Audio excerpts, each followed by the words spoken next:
एक हफ्ता बीत गए थे। गुड़िया के गायब होने के बाद मम्मी बिल्कुल टूट चुकी थी। रोज अलमारी के सामने बैठकर रोते रहती थी और वही फोटो देखती थी जिसमें गुड़िया और शनाया थी। फिर एक दिन मम्मी हॉस्पिटल गई और पापा के सामने रोते हुए बोली, पहले शनाया गई थी, फिर तुम कोमा में, अब गुड़िया भी चली गई वही अलमारी में। अब मैं बिल्कुल अकेली रह गई हूँ। तभी पापा की आंखों में आंसू आते हैं और उस दिन पहली बार पापा के हाथ हिलने लगे थे, क्योंकि पापा सोच रहे थे वही 7 साल पुरानी बात। 7 साल पहले शनाया घर में अकेली थी। मम्मी और पापा किसी काम से बाहर गए थे। शनाया ने अलमारी के अंदर से एक पुरानी किताब निकाली थी, वही किताब जो पापा को उनके दादाजी ने दी थी और कहा था इसे कभी मत खोलना। लेकिन शनाया ने वो किताब खोल ली और उसमें एक पेज में लिखा था, यह अलमारी नहीं, एक दूसरी दुनिया का रास्ता है, एक जन्नत का रास्ता। शनाया बोली, वाह, ये तो कमाल की किताब है, और वो अलमारी में घुस गई। जैसे ही अंदर गई, अलमारी का दरवाजा अपने आप बंद हो गया।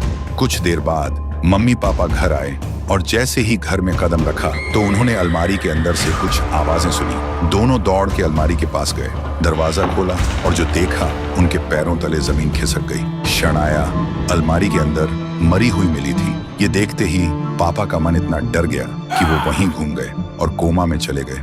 अब मम्मी सब कुछ समझ चुकी थी। वो अलमारी एक श्रापित द्वार है, एक नरक का रास्ता। फिर एक दिन मम्मी ने सोचा इस अलमारी को अब खत्म कर देना चाहिए, लेकिन तभी उसकी नजर उसी किताब पर गई।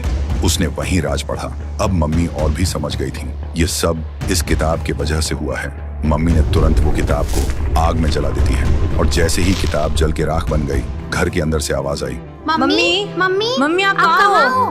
तभी हॉस्पिटल से फोन आता है। डॉक्टर बोलते हैं आपके हस्बैंड होश में आ गए हैं। सुनते ही मम्मी रो पड़ी, लेकिन खुशी के आंसू थे। तभी घर के अंदर से गुड़िया और शनाया दोनों आती हैं। मम्मी देखती हैं शनाया अब बड़ी हो चुकी थी। दोनों बेटियां बोलती हैं, मम्मी आप रो क्यों रही हो? मम्मी मुस्कुरा के कहती हैं, कुछ नहीं बेटा, बस ऐसे ही।